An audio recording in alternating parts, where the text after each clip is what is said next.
Hi. Hi, Hey, guys. whoever is here. Hi. Nice to meet you cyberspatially. Welcome to the Cambridge Creatives Q&A with Ol Parker. I'm Hannah. And I'm Ellie, and we are the founders of Cambridge Creatives, which is a student-run creative collective. We are curating a weekly series of talks with world-renowned professionals in film, TV, and theatre. So please follow our Facebook page to find out more about future events. Just a couple of housekeeping rules before we begin. If you have any questions for our guest speaker, please type them onto the chat and we will read them out for you. Do bear with us if there are any technological difficulties, and could you let us know in the chat if you have any problems seeing or hearing us. Enjoy the Q&A. So our guest really needs no introduction, but as a little intro, Ol is the creative force behind many beloved films. He most recently wrote and directed Mamma Mia, Here We Go Again. He is a BAFTA Award nominated writer for his work on the Best Exotic Marigold Hotel, a particular favourite of mine.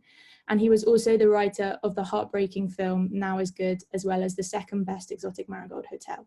We are incredibly honoured to have this former Cambridge alumnus speak with us today. So our first question for you is, when did you first know that you wanted to be a writer or even a director? Two totally separate. What I can do actually is just repeat exactly what I just told you, since we've been talking about exactly that. I first knew, I went to Cambridge, and on the list of lectures that there were at Cambridge, there was a visiting playwright, and she was doing a course in dramatic writing.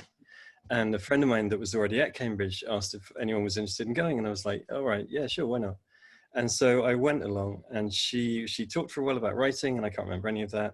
And then she broke us into groups and said, devise something, just something, 5 minutes long, about something that happened to you last week. And I and the other three guys in my group, I kind of knew what to do, to my slight surprise, and told them what to do, to my enormous surprise. And then we did it, and it got a laugh quite early on. And I remember thinking, oh, this is what I want to do, and this is what I want to be. And I walked home aware that it was going to be, not at all aware that I could do it or would be able to do it or could make a life doing it, but that it was what I wanted to do. And directing, I wrote a film some time ago that I didn't enjoy. I was always really privileged. The first thing I wrote for TV, it was the director's first thing as well, and he was young and nervous, as was I. And so he let me be part of the whole process of the casting and crewing and shooting and editing. I was just there every day hanging out with him and the actors and loving it.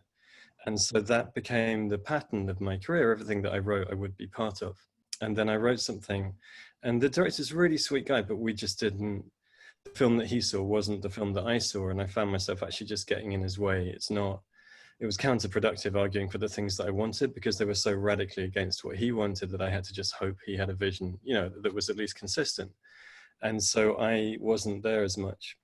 And then when it came out, it tanked, rightly, because it turned out he didn't really have a vision.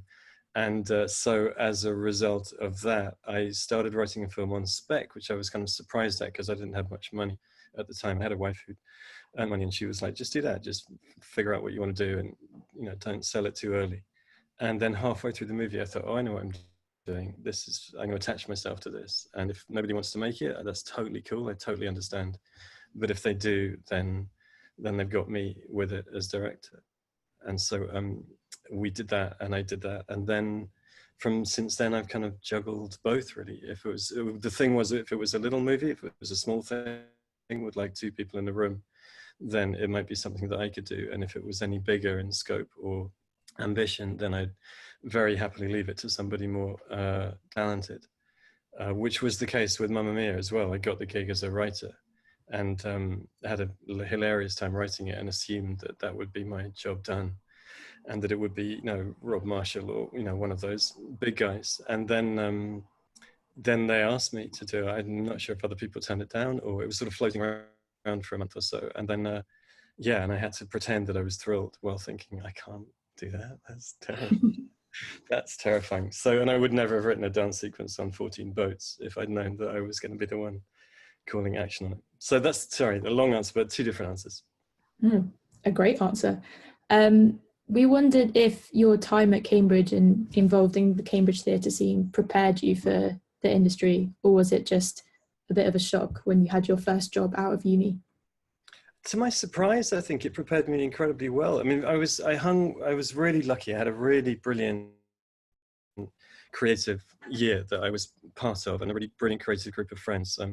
Jez Butterworth, who obviously went on to write The Ferryman and Jerusalem and every film that you've seen practically, he's secretly ghosted. He directed my first play, and Ben Miller, the comedian actor, was in my first play, and I lived with Rachel Weisz, who's gone on to do brilliant things, and so we were all hanging out a lot, and we stayed very tight after we left as well. And so there was I don't think it was competitive, but it was certainly people would inspire each other. And Des wrote Mojo quite soon after we left, which was an explosion onto the Royal Court stage, and that was both inspirational and difficult for some people, but in a good way. I don't know. I went from Cambridge to Edinburgh. The play that I wrote at the group went to Edinburgh and then went to London. And it was a sort of gradual realization that if they're laughing in Cambridge, they'll probably laugh in Edinburgh, and then they'll probably laugh in London. Do you know what I mean? Like, it didn't actually, it's just a microcosm of the same thing. Do you know what I mean? It's not, so I think we all thought we were just doing it at university, and then it's like, oh shit, people actually, care outside of it. So it really, in a way that you don't expect it to, it really does prepare you to, yes. Cool. Yeah. I just wanted to ask a bit about adapting books into screenplays, because Now Is Good and The Best Exotic Marigold Hotel are adapted from novels. Yeah. How do you approach adapting a book into a screenplay, and how closely do you work with the novelist? Not that closely is the answer, because you shouldn't really. I mean, I'm doing a couple at the moment. I'm doing Jojo Moyes' book and Richard Osman's book as well, the guy from Pointless. I'm doing his new book, which is brilliant, as is Jojo's. But not that closely, and because you shouldn't. I mean, you're going to make it yours, and it's very, it also, the extent, they're very, very different. There is not a single line from Deborah Mogger's book in the film The Best Exotic Marigold Hotel. There's not a single character, and there's not, the name is different of her book. Like, everything changed to her, I have to say, horror and fury. And so and it wasn't deliberate. I got the gig. Working title had Marigold, and it was called These Foolish Things. And Deborah, who's a really good screenwriter herself, had adapted it. And working title had let it go for whatever reason. I think because they didn't believe, I know, right? Because they didn't think that anyone would care about a film about old people. And so they let it go. And this other company that knew me, a company called Blueprint, picked it up and asked me to rewrite it. And I started rewriting it, and I didn't think that it would take as long as it did, or be as dramatic a change as it was. But then gradually, over the years of trying to get it made, you change this and change that, and change the title and change everything. And by the end, it really bears absolutely, but the original idea is extraordinary. Old people, outsourcing old age to India is just a brilliant, brilliant idea. And so, God bless her for that. And it would absolutely, my film wouldn't exist without her. But yeah, that was a radical adaptation. Whereas Jenny with Now Is Good, which was called Before I Die, was, and I didn't work with her, but it's pretty faithful and pretty close, and it's a beautiful book. And so you do what you can, and you jiggle it around, and you're trying to, promote things. But yeah, and she was pretty happy with it. But Deborah hated Marigold until it did really well, and she made lots of money, and then she was okay, but hated it. And you just said with The Best Exotic Marigold. Sorry, there's one rule that I'm trying to remember. Jim Oz said this, who did Fight Club, which is a very brilliant adaptation of Chuck Palahniuk's novel, which is wild, and the film as well, but in different ways. And Jim Oz said the rule for adaptation is intent, not content. And so you're trying to divine what the author wants and find a way to represent that cinematically. And occasionally that's going to be by copying it out into final draft. And that's brilliant. There's nothing nicer than when you come across 2 pages that you're just like, fantastic, I'll do that. But mostly you're trying to find ways to do what they would have wanted if it was a film, if you see what I mean. And how often do you have to rewrite characters as a result of casting decisions? It depends. not, Marigold, I wrote it incredibly for those guys. We had a wish list, and it was beautiful. It came, I wrote it for Maggie, and I wrote it for Judy, and I wrote it for Penelope Wilson, was actually the first one we cast, and I wrote it for Bill. And so, not, you know, I mean, hopefully if you got it right. I cheated with Judi Dench. I did I was reading when I was writing it, Richard Eyre's Diaries, when he was head of the National Theatre.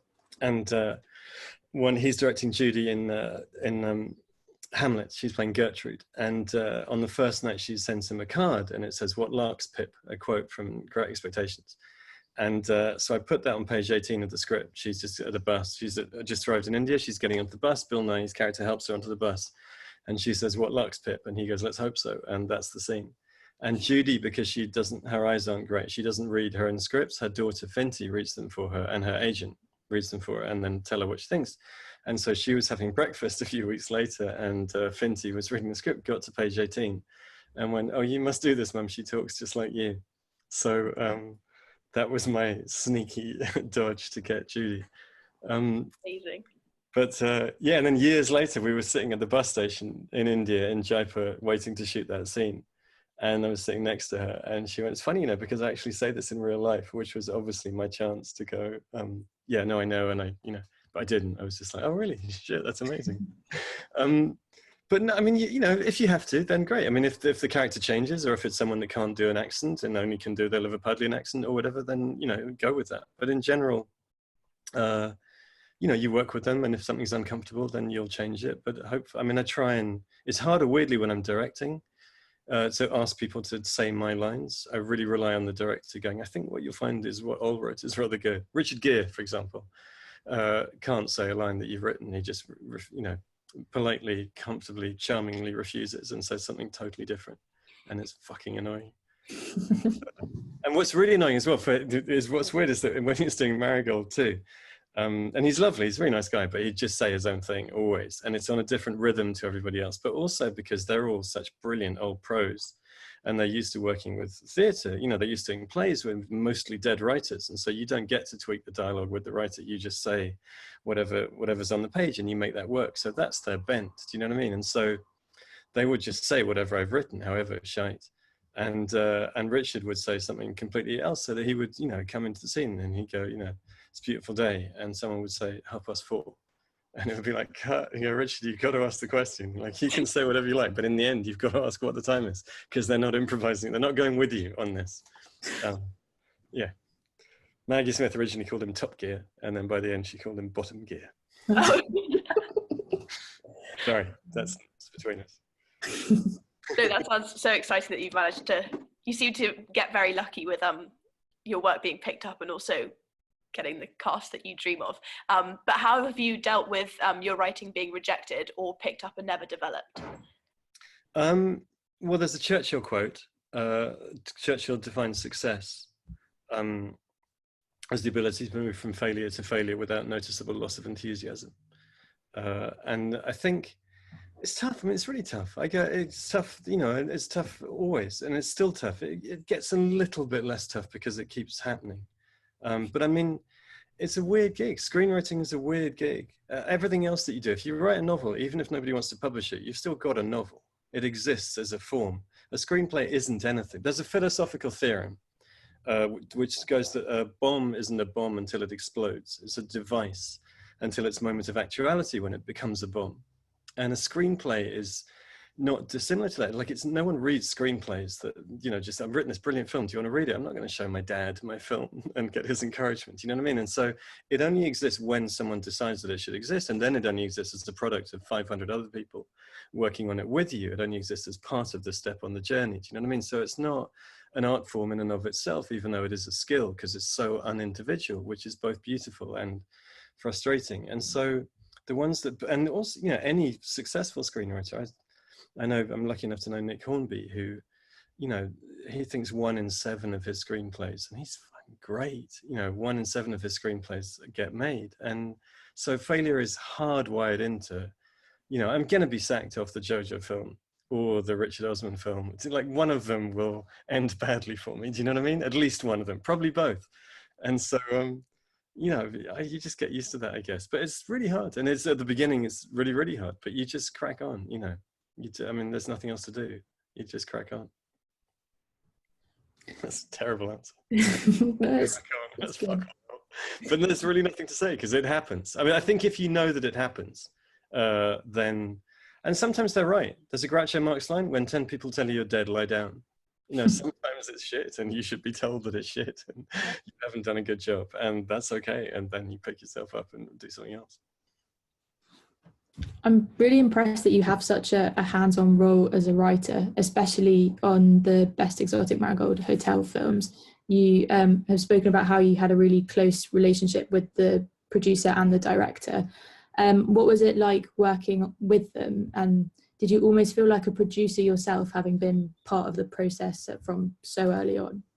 Yeah, thank you for yeah, I did, and I do, and I could technically take a credit, I think, but I don't, because I don't care, and also I don't want that responsibility. It's really nice just doing my job, and but it's sort of, I mean, it's difficult. John Hodge, the brilliant writer of Trainspotting and other things, he said the writer on a film set is like the constitutional monarch. You're consulted on everything, and the understanding your answer will be yes. And so you're kind of only there on sufferance, do you know what I mean? And you cannot be there. They can ask you to leave, and most writers aren't there for very long because they just come up and at the wrong time and go, so when I wrote that, I was thinking, and the director's like, will you please fuck off? You know, even if the writer may be right. And it's tricky. I mean, you know, if an actor comes up to me and I'm on set with, you know, and for something that I've just written and I'm not directing, and says, you know, I think this should be angry, but John wants it sad. What do you think? Then I've got to back him, whether or not I agree. And then I might talk to him privately and go, why don't you try it sad? And hope he respects me enough to go, oh, that's an interesting idea. But then again, if the actor came up afterwards and said, did you have a word with John? You deny it. You know what I mean? You're there, you know, there should be, it's a pyramid. And there is someone in charge, and it's not you. And so you need to acknowledge that all the time. We had a day on Marigold too, where John, who by then, you know, we'd done a movie together, we'd been in India for months, we loved each other, you know, he's the nicest man. But we were doing a scene in the market in Jaipur, and Judy kept getting a line wrong, just saying the line wrong and then tripping up because subconsciously she knew that she was saying the line before wrong. And so I got frustrated and told her what the line that it should be. And the light was going and the cows were all in the wrong place, and it's India, and it was all chaos. And as a result of me giving her the note, the next 3 takes, she just blew completely, like totally. And John was in this little bit at the monitor, and he came bulleting out and found me, and in front of everyone was like, you fucking cannot give Judy a note like that in the middle of a take. And I was like, I'm so, you know, okay. And he went back in and was like, okay, action. And thank God she nailed it on the last take before the light went. And so, like, I was right, but I also wasn't right. Do you know what I mean? It wasn't like afterwards we had to, you know, like it could just as easily have been that I wasn't right. And so even though, you know, it still felt shitty, you know, it's horrible to be dressed down by the director, and he wasn't wrong at that point. And so a degree of tact, I think, is the answer. It's, you know, you need to know your place. But within that, if you're working with someone that is secure, and would rather have the argument in 4 months' time in Soho than on the set, and they'll basically, I mean, with John, I could go, I think it should be this. And whether or not he agreed, he would be like, okay, well, let's try one like that. And then we'll talk about it later because I might be right. Do you know what I mean? And sometimes in the edit, he would think that I was right, sometimes not. And that's fine. But yeah, tact, if that makes sense. Do you have any favorite memories from set on the Best Exotic Marigold Hotel films? Every day with those guys. I mean, they're just brilliant fun. But Maggie mainly, because she's such an evil cow. You know, she's such a wasp. You don't get to be Maggie Smith on screen without being Maggie Smith off screen. And so, but no, very early on, maybe the second day, I think, I'd written something. And I mean, obviously I'd written something. They were doing a scene, and I was just hanging out on set, and she went, it's all here. Oh, it's all here. And I said, yeah, Max, I'm here. And she went, could we flip those 2 halves of that sentence around so that I can hear the first half? I think John wanted her to come in quicker with her reply. And she went, I'm not hearing the word that I have to reply to. So could we flip them around so I could come in quicker? And I was like, yes, of course, Max, that's no problem at all. And she went, thank you. And I went back to the monitor and just thought that Maggie Smith just asking me if she could change a line. That'll do. But I mean, you know, every day in India is sensational, and working with those guys, yeah. And then obviously, you know, Cher would be one. Meryl is another one. You know, I've been really lucky, like you said. Yeah, amazing casts. Yeah, were there any scenes that sort of happened by accident, or you had to improvise due to the nature of shooting on location? Yeah, always, and they'll be excited. Certainly in India. I mean, India has, you know, if you make a film about India about chaos, then it has the chaos built into it. It's hardwired into the process, and so it authenticates itself every day. And so you have to, yeah. But actually weirdly, they're the ones you really like. When you've had it in your head for 3 years, it's been a certain way. There's one in the first film I directed, Imagine Me and You, that was meant to be on a rooftop and it was pissing with rain, and so I had to rewrite it really quickly and do it inside two people looking at the rain and talking about something completely different rather than the moonlight, whatever they did, you know.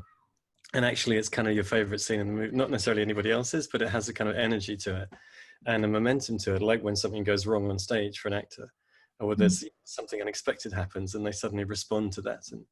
And so yeah, always, yeah. But I mean, that's part of the, hopefully having the writer on set. You know, sometimes you get to a location, and I remember at the beginning of Marigold, there's a scene where the guy's pushing Maggie in a wheelchair and she's just spouting racism at him, and then he has to leave. He walks off and says, "My wife's from Mumbai," and she says, "Don't blame me, you married her." And when we got there, it was really long, the stretch, and John wanted to shoot it really wide, and I just hadn't written enough racism. And so I had to go and think about more, which is, you know, not something I enjoyed. So I had to go with Maggie and try and work out another good memory, try and work out some more racism. So yeah, I mean, yes, that does happen. How did your work on the Best Exotic Marigold Hotels prepare you for writing and directing Mamma Mia, Here We Go Again? And did you have any previous experience with working with musicals before doing that? No, none at all. And I assumed that 40% of the film at least would be the work of the choreographer. I just had no clue, and I didn't know what I wanted. I didn't know, you know, I just thought it was hilarious that they'd offered it to me. I went to see, I'm a friend of Richard Curtis. I'm very lucky to be a friend of Richard, and he's seen stuff I'd done. He saw Imagine Me and You, and we've been friends for a long time now. And he was offered, you know, the Judy Kramer, the producer, asked him if he wanted to do it, and he said no, but he knew someone cheaper. And so I went to meet her, Judy, and it was great. And I said, "Is Meryl doing it?" You know, we can't get it off the ground because Meryl's not doing it. Basically, doesn't want to be in the sequel, so we can't find a reason for it to exist without Meryl. And I was like, "She's really not doing it." And I'm like, "No." And I was like, "Well, then you got to kill it. You got to, you know, the only way to own it is to make it about the whole at the heart of it. Do you know what I mean? And make it." And Richard's daughter Scarlett had said the idea of the prequel sequel, you know, the Godfather 2 structure, basically, that you could show the past. So I think the whole film about Meryl's death would be unwatchable, but half the film was just about palatable, I think. And so it was the easiest gig in the world. I wrote it, and I went to Stockholm, and I went to meet ABBA, Benny and Bjorn, and said, "So which songs do you want?" And they were like, "Whatever you want." And I knew, you know, it's not like I played them regularly, but I knew the back catalogue to a degree. And they were like, "Whatever you want, but we'd like the songs to fit the story perhaps a little more than, you know, the nature of a jukebox musical." If you watch any musical or you write any musical, what generally happens is that the drama happens during the song and the dialogue is reasonably interstitial. Whereas with a jukebox musical, it's the opposite. The drama happens and then they all stop and perform a song. And so ABBA asked that if the songs could be more integrated and more dramatic, which is not anything against the first movie, but just their instinct for the second one. And to that end, they agreed to rewrite lyrics for me if I asked them to. I said, in that case, can I, you know, not the classics because everyone wants to sing along, but Amanda Seyfried sings a song, "I've Been Waiting for You," that she sings a song to her kid, and that's not, the original song is a love song. The lyrics are totally different. And at the end, "My Love, My Life," that we did in the chapel, when Lily walks into the chapel, those words are totally different. They're about, it's actually a goodbye to a lover, and it became to, you know, a mother and a daughter and a christening. So I wrote it just with whatever. I went to stay with Richard Curtis for 3 days, and we pinned up all the song titles that we liked on his caravan wall. And I knew the plot roughly. I had a vague idea of how it would go between, but he had no clue. And so we then just sort of zigzagged through the movie, just trying to get our favorite songs in. And I don't know if you've seen the movie, but there was, right at the end, we'd actually finished and we were packing up and I was about to go home, and there were 5 songs left on the wall that we hadn't got in. And I was like, "Okay, here's the pitch." And he went, "What?" And I went, there's an old guy, there's a manager in the hotel, we'll call him Cienfuegos. So I've got a funny name for him. and we have to drop into it that Cher's character has had her heart broken in Latin America years before. And he's all the way through the movie, you know, and a 5-minute pitch of me just working out as I went along. He's really sad. He talks about his lost love. And then at the end, Ruby, which is Cher's character, arrives at the hotel and she's just talking and she hears the voice go, Ruby, and she looks around and goes, Fernando. And Richard just fell off his chair laughing. And I was like, great, there. But I really thought when I got the gig directing it that it would be, I met the lovely choreographer who'd done the first movie, and we discussed how I didn't like the choreography in the first movie, and I didn't know what I wanted. And he was lovely. He was like, okay, well, let's figure out what you want. And I was like, I really don't have it. This is your thing. And he's like, no, really not. And he just encouraged me to sort of come at it sideways, basically. So for each song, I would just send him all kinds of things that were just, I mean, for example, I sent him right at the beginning, Lily James is doing a dance on stage and she falls off the stage and there's a top shot. And I sent him a video by REM, the band REM, this video called Drive, which has Michael Stipe just rolling around on top of the audience's hand, the crowd's hands. And so I sent him that and was like, I love that image. And he turned it into the bit where they all spin around. And so we just sort of worked on it together, basically. And he was brilliantly encouraging about just bringing any, you know, I mean, I sent him a video of the magic trick where people hold up a thing and someone vanishes and they drop, you know, they drop the curtain and that goes into, and then I remember writing at 3 a.m, I sent a text that just said, baguette fight. And he wrote back the next morning going, brilliant. And so, you know, and then you just figure out the best way to shoot it. You storyboard quite dramatically. Normally I don't storyboard, I just figure it out as I go along. I think the actors should be free, but with songs you storyboard. If it's like Dancing Queen and they're all on the jetty, then you have 5 cameras and you know, cut wherever you want. But things like One of Us in Mamma Mia is very tightly boarded, as Amanda lifting up the shirt and Dominic puts the shirt down or the other way around, or that kind of thing. And so it's very clear what you're going to do. But I loved it. I loved the creativity. I loved working, and I loved the fact that you could practically cut it together on set and watch it immediately and know if it was working, which was amazing. Amanda Seyfried actually rapped. She finished on the movie. We did One of Us, and she finished on the movie and said goodbye to everyone, hugs and, you know, cheers and whatever. She left at lunchtime, and then Pete, the editor, called and said, I think there's a shot that we're going to need of her walking along singing. I think it doesn't quite cut together, so we had to call her back. She was in the bath, and she came back 2 hours later going, hi again, everybody, great. So yeah, sorry, long answer. Yes, I was speaking to my family about what sort of questions I should ask, Yeah. and both my mum and my sister, the first thing they said was, we want to know how you got Cher. So Cher was a challenge. I wrote it even when I didn't obviously know that I was directing it. I put in the script, by the way, this part is played by Cher. And I just was adamant that it was Cher. And then we sent it to her in just silence, obviously, just crickets, because she's Cher and she owns time. And then you always have a plan B with a casting, you know, so that you don't get really bummed when they say no, because most of them will, they might do. And so you don't spend a week going, shit, they would have been so good. You always know who's second. So at the moment they say no, you switch your affections to the next person. You're like, oh, Nicole Kidman passed, Sandra Bullock would be amazing. And then you go there instead, you know what I mean? So, but I just refused to have a plan B. And there actually wasn't one. There were 2 separate lists. There was like the Broadway list, which was like Streisand and Patti LuPone and Bette Midler. And then there was the kind of rocker list, which was like Stevie Nicks and Debbie Harry and Chrissy Hind, you know, all of whom would be awesome, but neither, you know, Cher was just both, do you know what I mean? And so camp. And so I was just like, no, offer it to again, send it back. Like we're not, and it was getting quite tight for time. And really, and everyone's like, well, you need to move on. I was like, no, she's doing it. She's just doing it. And I found myself telling people, literally, I told the young cast one day, I was like, yeah, it looks like Cher's doing it. And they're like, God, how amazing. And I walked out of the room and said, what the fuck is that? She's not doing it. I look like a dick. But then, yeah, that was, luckily she, you know, I think she was sort of touched that I think 4 times, I just refused to, it's like someone trying to break up with you. It just wouldn't take. And so eventually she was like, oh, fuck it, I'll read it. And then she read it, and Fernando is her favorite ABBA song. And so, yeah, and then she was nothing but a nightmare until she came. As a huge hassle before she comes, and it's all noise and the size of her trailer and the ply of her sheets and everything is a problem. And then she came and was just a sweetheart and hilarious, and we're best friends. We're ludicrous best friends.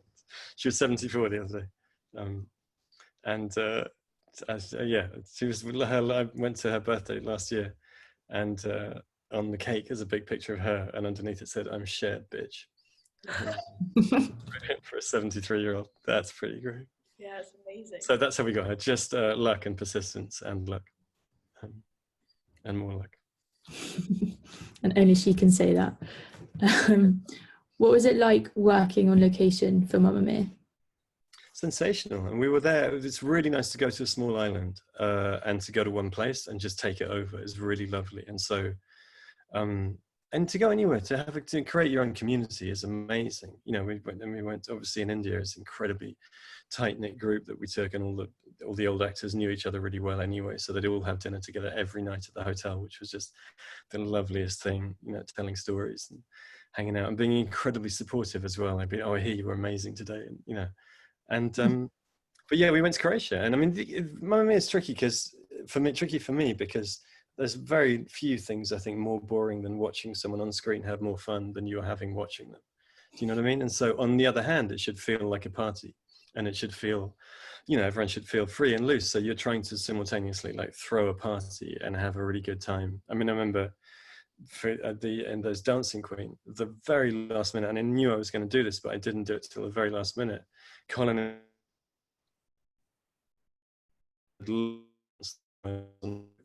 at the last minute, I got the speedboat out to that big boat, and I was like, Colin, don't do that.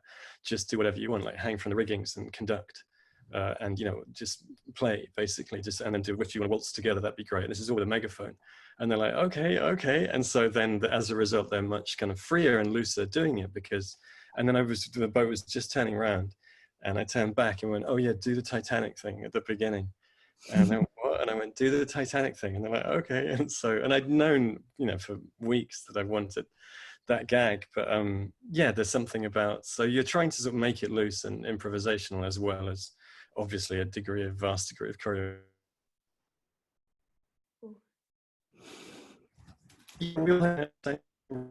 And you know, old cast, you call them the legacy cast, and they were all lovely, and the younger cast all just took quantities of everything and had it large, and it was brilliant time. What was your favourite musical sequence to shoot?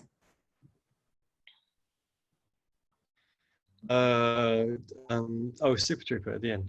We were just everybody there. It was the day after we did Fernando, and so you're right. Is my internet connection unstable? It's a little I think bit it's coming unstable. up on the thing going, your connection's unstable. We can still hear. You're missing nothing. No. You're missing. No, so we'd done Fernando just before. So Cher was in town, obviously, and everybody came the night we did Fernando. All the cast who weren't, you know, obviously part of that scene. I remember Colin and Marilyn. They all came and watched. They're all behind me at the monitor. And then the next day we did Super Trooper, and just to have everybody there, the young cast dancing with the older cast, the legacy cast, and yeah, it was just, and it was quite near the end of the shoot as well, and so you thought, you know, we got this. And also I knew it was good, and not to sound like a dick, because it, you know, it's not me doing it. It was just, you know, it's a brilliant song, but Hitchcock said there's only two parts to a movie, the ending and everything else. And so if you can stick the landing, then, you know, you've got a really good shot. And I knew, yeah, I just, you know, and I mean, I said to them all, we're going to play the song, and we're going to break you up into groups of two, into pairs, and you're going to devise your own dance, you know. So they all, and so we just played the song really loudly 3 times, and they would just walk around and kind of cherry pick a bit of their bit. Do you know what I mean? And Piers did the bit where he chucks his mic up and caught it the wrong way, and you know, just go, right, we'll have that, you know. And so it was you know, you just walk around, there's all the dancers dancing, and you go, this is as good as it gets, really. Yeah, that. It's one of my favourite bits too. Thank you very much. It's, you know, it's ridiculous fun. The whole film was ridiculous fun. I refuse to allow anybody to be in a bad mood. I like this tough times, you know, and it's, you know, it's a really expensive film, and there's an awful lot of money to be lost, and so there's a lot of pressure, and you know, and it's late nights, and you know, you should work hard. Like we did work really hard, but I just wouldn't let anybody be cross with anyone for any, you know, it's Mamma Mia too. If you're not enjoying this, you've got to get out of show business. And so just kept going, nope, not having it, you know. Just it was great. Well, it shows. What's it like to work with acting royalty? So you spoke about how you gave a note to Judi Dench. Do you ever get nervous as a director or a writer to give feedback to people like Meryl Streep? Yeah, both. I mean, yeah, as a director and a writer, Meryl's terrifying. She's just terrifying anyway. But the good ones are really nice. I mean, that's part of and they're also, if you get them quite, I was terrified with all of them on the first morning. Do you know what I mean? But then you realize they're great and they're nice, mostly, or you try and not cast someone that isn't. And 3, if you're lucky enough to say something quite helpful quite early on, then it's just good. You know what I mean? It's just cool. And then if you just relax and try and not be too, but I mean, the day we did Meryl's first day, we did My Love, My Life. And so there's Meryl and Amanda doing their bit, and this extraordinary collection of extras like Cher and Christine Baranski and Julie Walters and Piers and Costello, and Andy Garcia, or they're all sitting there all day. And every now and then they have to get out and walk past Meryl at the end as she backs out of the door. And so they're all just watching me direct. So I'm talking to Meryl about, whatever, and they're all just listening. That wasn't intimidating. But yeah, no, it's terrifying. And yeah, there was a great day on Marigold too, where Judi Dench has a appallingly crap piece of exposition that I just couldn't find a way to write better, where she's just bringing you up to date on what's been happening between the 2 films. And I just couldn't, I kept thinking, this is rubbish, I'll fix it. And then I kept looking, and it wasn't like I didn't try. And then on the day, Judy's just about to shoot, and she goes, it's all around. And I go, yes, Judy, I'm here. And she goes, is this really the best we can do? And I went, yeah, I'm afraid it is, yeah. And so, yeah, that was a bad day. But yeah, I mean, they are intimidating. You should be intimidated. But also, if you're not excited by that, then you're doing the wrong thing. Do you know what I mean? Like, this is what if you can't take the good stuff of, Maggie and Judy saying your lines, Meryl singing whatever, then, you're in the wrong thing. There's got to be what you work towards. And so I think with most things, I mean, when you're really busy, if you're lucky enough to do this and be busy, then you're kind of like, fuck, I'm tired and stressed and I've got to do this and then this. You have to stop and remind yourself that, these are the most uptown problems, that this is what you worked for. Do you know what I mean? This is what this moment is what you envisaged, what I envisaged when I was your age, although you'll be better than me. But yeah, so that's, if you just try and flip it and go, what fucking privilege, what a gift, then you'll be okay, I think. Cool. When it comes to you envisaging how your films turn out, do you think about how people are going to be watching them? Do you think about them watching them at home or at the cinema? Does that influence the way that you shoot or write something? Try not to too much. I was struck. Mamma Mia was interesting because it wasn't my natural tone. It was so much bigger than I'd done. And I actually said to my wife when I just got the gig, I was like, I can't do this. Like, I can't. And I was like, I can't. It's camp, and I can't do camp. I don't even really like camp. I'm kind of impressed by camp people. I like how in your face it is, but I don't particularly. My wife is best friends with RuPaul, who is the nice Charles, is the nicest guy. But when he's Ru or when she's Ru, then I kind of step off. Whereas my wife and her have a fantastic time together, and I'm kind of like, yeah, that's great. I'll just be here in a corner, being shy. And Tans, my wife was like, no, but it's witty, and you can do wit, and the Venn diagram of camp and wit has quite a lot in between the two.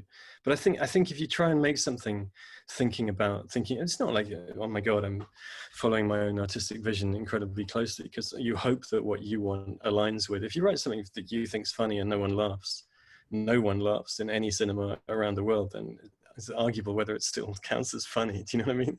If you go, well, I think it's funny, that's not really going to be a defense. And so again, the Groucho Marx thing, when 10 people tell you you're dead, lie down. So you hope that what you want or what you believe aligns with at least some people. Like, there are brilliant, uncompromising filmmakers like Darren Aronofsky that can make Mother, that I think is atrocious and can be sort of proud. It is exactly the film he wanted to make. And he doesn't mind it. I think it's atrocious, and so and that's great. But I'm not that guy. I don't have that. I'd like you to like it. Not everybody, but it's a big tent for me. Hopefully, I really like some of his other films. By the way, not to be. He's an extraordinary filmmaker, but I just thought Mother was atrocious. That's fair enough. I think we're going to have to move on to some questions from the audience now, because we've got a few popping up already. But thank you so much for answering our questions. just to open it up to the floor, if anyone wants to ask any questions, if you just type into the Q&A box, we'll read them out. While we're waiting, we'll just finish with the final question. Do you have any TV or film recommendations to fill our lockdown hours? Oh, fucking hell. Assuming you've all watched Normal People already, Yeah. which is pretty great, I think.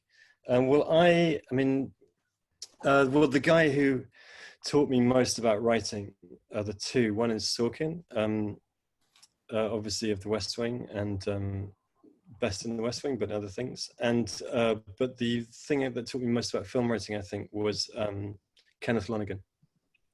He's done 3 films. Margaret, which took 9 years to make and is incredibly difficult, and the film doesn't quite work. But he also did Manchester by the Sea, that I think is a masterpiece, and You Can Count on Me, which was an incredibly important film for me as a writer. You Can Count on Me, it stars Laura Linney, and I've only seen it once because it had such an impact on me. It's really small and really tiny, but it's so understated and so underwritten, even to the point that You Can Count on Me, which is a brilliant title, is never actually said in the movie.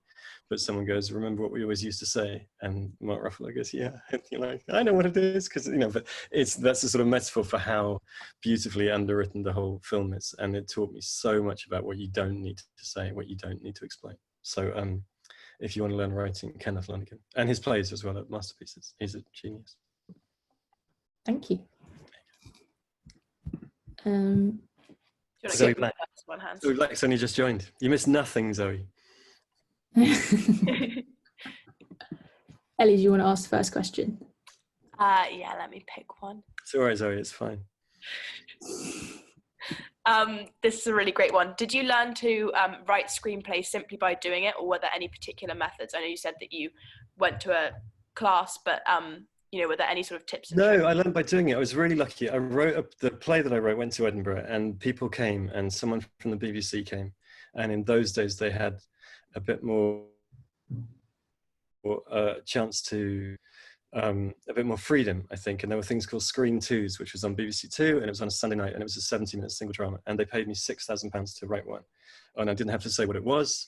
They were just like, do you want to write Screen Two? I was like, I'd love to. So I started writing a very pompous thing, a kind of state of the nation, this is what the world needs to see thing. And I had no idea. And so after about a month, I asked to go and see the head of the BBC drama, who's a lovely guy. And I said, look, I've spent most of the money, but I'll give you back what I haven't spent, because I can't do this. I'm not a writer. Maybe I'm a playwright, but I can't write. This is nonsense. And he said, what are you doing? And I told him, that sounds terrible. And I was like, no, it is, it's terrible. And he said, well, you're 22, I think I was. And he said, you got to write about something you know a bit better. And what did you do last night? And I said, I don't know anything. I'm clueless. I really am. And he said, what did you do last night? And I said, I took a truckload of ecstasy. And he went, brilliant. I'll have a screenplay about that in 6 weeks. And so I went and wrote that. I wrote about a 22-year-old guy taking lots of ecstasy. So I didn't have to look too far. And then they made it like 3 months later. I mean, it was really bizarre. And so I kind of learned on the job, but I liked cutting. I realized I liked cutting. As soon as I started writing drama rather than plays, TV drama, I realized the power of the cut and how getting late and get out early and get somewhere else. And it kind of suited my Cambridge thing, which was I did English and I learned to speak really cleverly and wittily about any book for 34 seconds before it would have to panic and run from the room or change the subject, you know what I mean? And so I realized that film writing is sort of like that. You can just do something really quickly, and before anyone realizes your shit, you can run and cut and go somewhere else. If that makes sense. Do you have a passion project that you would really want to get made? Like either like an adaptation of a novel or something that you've loved, or a screenplay that you've had in the drawer for a while? No, I had a screenplay that I really liked that someone else just made, and they've completely laid an egg on it, which was a real shame. And so my favorite thing that I'd written that I couldn't get made a few years ago, and it just drifted away, and someone else bought the rights, and then they made it, and I saw it with deep sadness. And so, no, I think hopefully it should be the thing that you're doing. I mean, it should be whatever I'm really lucky at the moment. I'm doing a bunch of stuff that's exciting. Yeah, so the next thing, always the next thing. That's how you don't mind too much about failure, basically, is look ahead. That's great advice. That's a good question. Hang on, sorry. No, there's a film about Joni Mitchell that I'm writing with Joni Mitchell. That would be fun if that ever happened. She's amazing, obviously, and so that would be a thing. I'm passionate about that. Fingers crossed. Who, apart from your direct family, would you like to be in lockdown with? Dead or alive? Dead or alive? Oh, Cher. Cher. Who's both simultaneously. Yeah, all the time. Cher. Any of the cast of Mamma Mia was just all of them. Probably not ABBA, but yeah, any of those guys. But Cher, that'll do. Me and her, we'd have a ball. And the cake. What are your opinions on film school? Do you think that is the best route to get into the industry, or just by doing? Both, I think, or either, whatever works for you. I mean, it's certainly a place to meet people. I mean, if there's one bit of advice to give anyone, starting out, it's just to find, talented people and glom onto them, and, be inspired by them, and also be a rival of them, just kind of, and also use them. Like I say, Ben just directed my thing. Ben was in it. My friendship with Richard and sort of, hopefully working respect with Richard is what led to Mamma Mia. So, if you just find a group of like-minded people, and obviously at film school, you're going to do that, and you're going to meet, if you want to direct, then you probably meet your cameraman or your director of photography and, other people. And so you can take them with you. And I know lots of people that have. So whatever works. I directed my first film without a clue what a lens was or how that worked, or and I was very happily worked with a cameraman who knew those things, luckily, and didn't mind that I didn't. They mind if you pretend that you don't know things you do, and so they should. You know what I mean? You're a jackass if you, pretend to a knowledge that you don't have. But if you can explain yourself in different terms, and it's their job to translate what you say into the technical terms, then that's fine. And I deliberately don't know about lenses because I don't really want to. It's not my gig. Do you know what I mean? I could have learned and I'd probably have remembered, but I choose not to. So, but it depends on your sensibility. It depends what else you have going. If you want to do things, but you can't kind of find a way in, or find friends, or find that community, and you can get into film school, then, brilliant. Obviously, some amazing people, have gone and studied there and learned things, and, it's invaluable. But if there's any way you can just do it, then do that instead. Thank you. Some advice for someone who maybe is not going to be pursuing film school, but if you are looking to get a screenplay made or read, how do you go about knowing who to send it to, getting those details kind of thing? It's really hard. It's got much harder as well. It's really difficult without agents they have enough people, so they don't want unsubmitted things. And so the paradox is, how can they possibly know how good you are until they read it, but they don't want to read it. And so it gets more and more difficult. And I honestly don't know the answer. Persistence, if there's any way you can, do readings with friends, to try and get a friend to say something to somebody, just persistence. But I mean, sadly, just sending your script into any of the top 20 agents in London or in America and Hollywood, it won't get anywhere. But paradoxically, the flip side of that is that the great thing about a script is that it exists on paper, or digitally. And so once it's done, if it's good, somehow it'll find a way towards someone. You know what I mean? It's just, but there are certainly moments where you can't see how that's going to happen. But you just stay open to every opportunity. Maybe make a short film, maybe do something quick and clever that they might be able to watch or be able to, and then through that go, actually I have a full, I have a feature script, and but just keep trying, keep pushing, keep probing, and try do everything and talk to everybody. But it is really hard, harder than it was for me. As a writer and director, how much improv do you allow or encourage the actors to do, and how malleable do you make your scripts? Scripts, not too much, but hopefully when you get to the set, there should be, I'm always frustrated when they don't say exactly what I wrote, even unless it's better, in which case you go, brilliant, I'll take it. Do you know what I mean? If you, there's a film I wrote that's coming out at Christmas that Stephen Merchant plays a talking mouse, and he's funnier than I am by quite a long way. And so in this, in the recording studio, sometimes he says my lines, and then, he flings out a few alts, and of the 5 alts, 4 of them are funnier than mine. So then it becomes sometimes, you're a fool if you don't take the good stuff. But on the other hand, there's a rhythm and a timing, and most people aren't Steve Merchant and don't give you the good stuff. Do you know what I mean? So but you work with them before, and if they're not happy, then you talk about it. And some actors, like I say, are immediately kind of quite passive and just take what they're given, and some are difficult. You know, there's a distinction to be made between difficult. There's two different kinds of difficult actor. There's difficult give a shit, which is great, which is like Paddy Considine, who's not easy, you know, but it's all because he wants to get at the truth. Do you know what I mean? And so he's just worried about everything. And do I do this? And don't fucking tell me to do that. I want to do that, you know, and it's hard sometimes. And you have to, you know, go for a walk and calm him down, or calm yourself down, whatever. But it's because he's brilliant, and that's how he's brilliant. Do you know what I mean? Whereas difficult Where's My Sushi is a whole different thing. And like, trying not to find yourself working with those people. But so some people want to get in there and talk about every word and talk about every script, you know. There's a scene in Sex, Lies and Videotape, at the end of Sex, Lies and Videotape, where James Spader and Peter Gallagher have this huge, you know, the final confrontation after one of them slept with the other one's wife. And there's James Spader's very thoughtful, earnest actor, and Steven Soderbergh gets them together, and Spader talks for about an hour about this moment and leading up to this moment and how he feels when Peter Gallagher walks into the room. And Peter Gallagher goes, "Why don't I just hit him?" And that's the two actors, right? Do you know what I mean? Like, some actors, and whatever they want basically is the answer. Whatever they want. I'm up for talking all night if you want to. I'll probably be a bit bored, but you know, and some they show up and be great. But whatever they need. Is there anyone else who's currently on your dream list of actors to work with?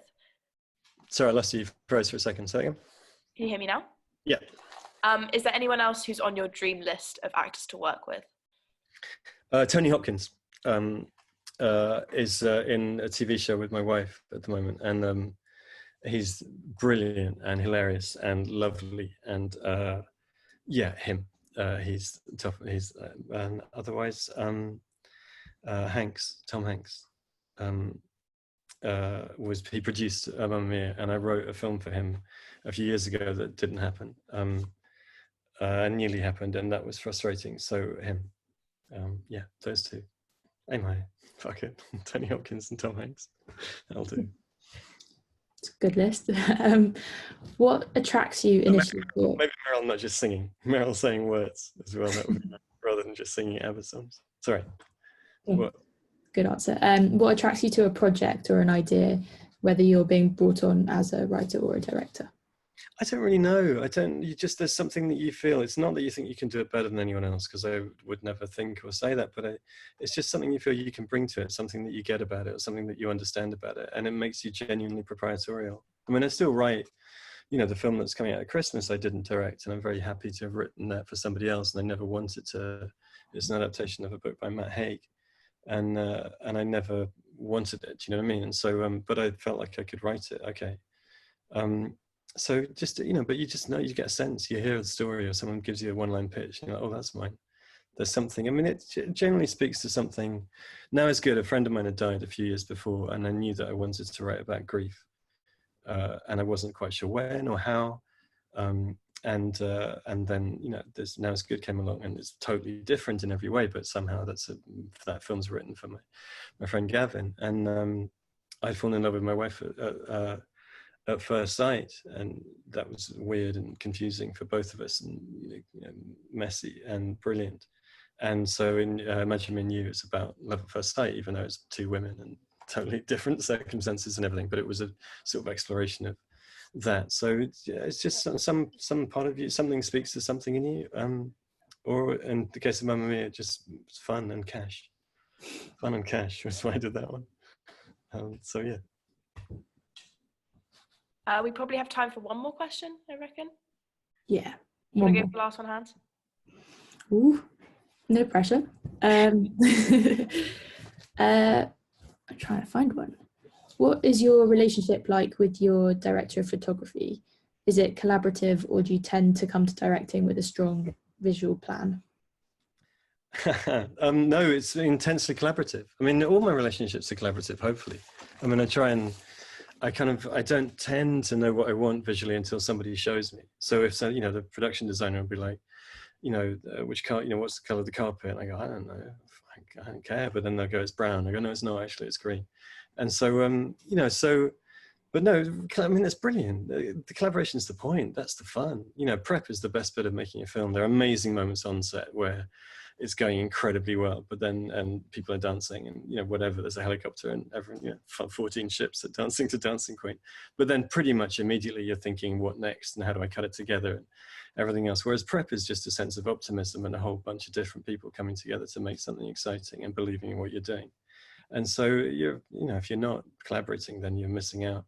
So I sort of have a sense, but I can't articulate it, and I rely on them hugely. Yeah, totally. But that's, yeah, I mean, I've had 3 different ones, but I've been really lucky each time.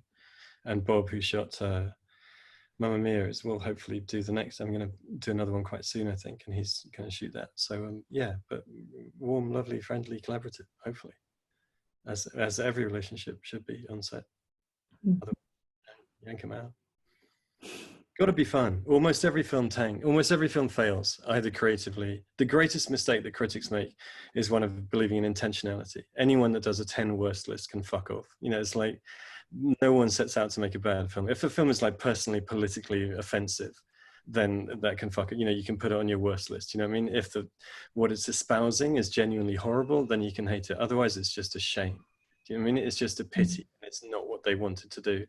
And so to sort of revel in it by, let's play one of Mark Commode's rants, and he's welcome to rant, that's absolutely fine, but to sort of enjoy the fact of him ranting is wrong. Do you see what I mean? His greatest hits is offensive to me. And so it's meant to be fun, it's meant to be nice, but most films fail, either creatively or financially, or both, because it's really hard, it's really tough needle to thread, and with the smaller the film, if you miss by just a little bit, then that's the ball game. And so you've got to enjoy the process. You have to have fun. You have to work with people that you like. Otherwise, you know, you spend your time looking forward to Cannes and Sundance, and they don't happen. And then you realize that you didn't enjoy the bit that you should have enjoyed. Paradoxically, it's also difficult if you're really enjoying the movie and you're sitting on a hill when people are filming and you're thinking, this right here, this is where I belong. This is my moment. When the film comes out and tanks, it's hard not to think, naive fool. I should have been thinking I should have been rewriting at the time. But then past that, you get the happy memories again. Do you know what I mean? And so, but it's got to be fun. It's got to be enjoyable. Not just because hopefully that'll translate to the set. I mean, to the screen, and it'll, you know, it'll take people in. But just for your own, you know, that's what keeps you going. If you ask how you keep going beyond failure, through failure, then the successes help you, or not even the successes, but the process helps you. And if you don't enjoy that, then, you know, find something else, because there's too much good stuff out there. Yeah. Thank you so much for all of your advice. It's been definitely what we needed in a slightly duller time. Write things. If anyone wants to send me things, I'm totally here. If anyone wants advice, I'm totally here. So feel completely free. But I wish you all incredibly well with whatever you do. Thank you so much. All right, take it easy. Thank you. Thank you everyone for coming to this Q&A, and thank you so much, Ol, for your amazing advice and answers. Please like our Facebook page, everyone, for more updates, and register for our next Q&A, which is with Joel Collins on the 26th of May at 7 p.m. He was the production designer on Black Mirror and His Dark Materials. He was, he's great. Yeah, it's very cool. But thank you again, Ol, and we hope you enjoyed this session. It was a pleasure. Thanks, guys. Thank you so much. Bye. Bye.